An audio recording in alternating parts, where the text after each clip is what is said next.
So I've got some chicken soup with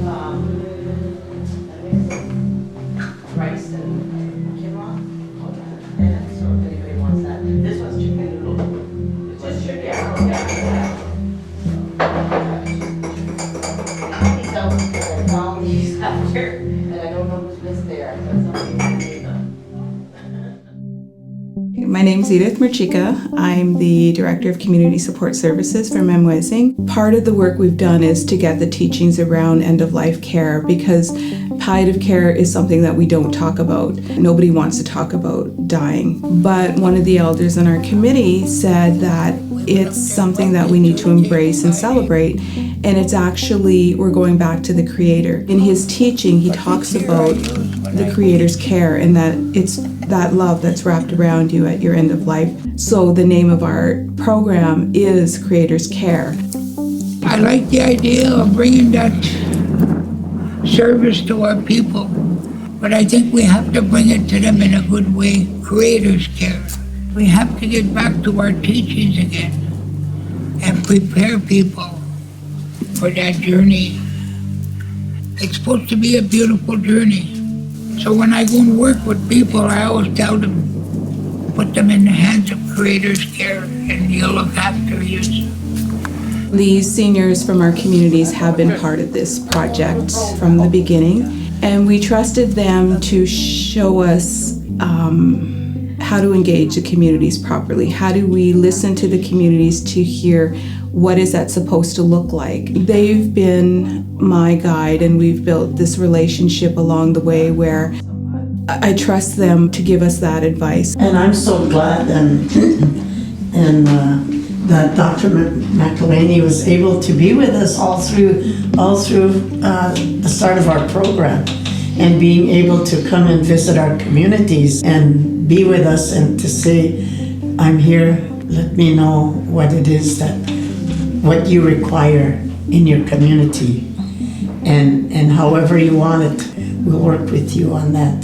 These are the start of things that then the communities can say, okay, what's our next thing that we want to really look at, and how can we just keep building toward healthier communities? We wanted to be able to wrap services around families so that we're taking care of the loved one, but we're also taking care of the family. So I think what we've demonstrated with our family in Batchewana was that we have the capacity to be able to deliver that level of care, along with our external partners, the palliative care physician that was on board, the nursing staff that was hired, all came together to be able to support the family, to support that individual with that complex care needs that he had. The non-insured health benefits. When this came up, when I got the phone call from Elaine talking about her brother, and she told me the situation that he was in San Francisco, just got diagnosed with this brain cancer, was aggressive. He had a biopsy which left him paralyzed, and the family wanted to bring him home. Edward wanted to come home. And as he progressed and as they got even more worried about his physical condition, the longer they waited, the more he was deteriorating, and the urgency increased. Edward couldn't get his OHIP. He had to wait the 3 months. There's these jurisdictional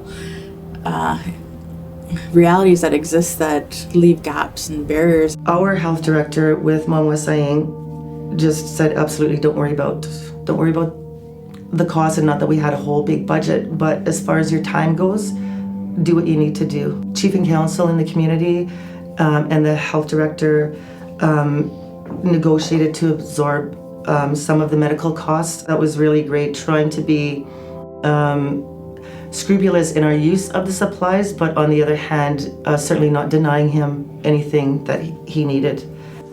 It was very unique from my perspective, because when we do palliative care out in the community, it's just run a little bit different, where the nurse administers the medication, teaches the family how to administer the medication, and in this circumstance, we were teaching the PSWs how to administer. I think from a palliative care perspective, having the doctor actually come into the home and work with the team, the PSWs and the nurses and the family, it's a huge difference to actually have them come into the house. And they see how things are playing out and how the patient's doing in their own environment. Makes a big difference. And I liked how we were able to take him out. We were able to get him to a couple of activities. His last recent activity was the Sioux Greyhound game, which he really enjoyed, and we were glad and fortunate that we were able to get him out. You must become very close to patients and families. They tell you not to, but it's hard not to. Yes, we do get quite attached to our clients, especially near the end.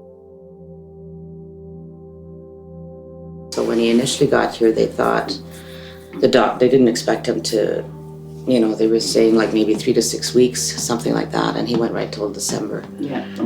But he just seemed to flourish once he was here and he got comfortable and the program was set and we knew the routine and who was going to be in the house and what we were going to do. It just kind of was a relief for him, yeah. and he just seemed to flourish for a while. Yeah.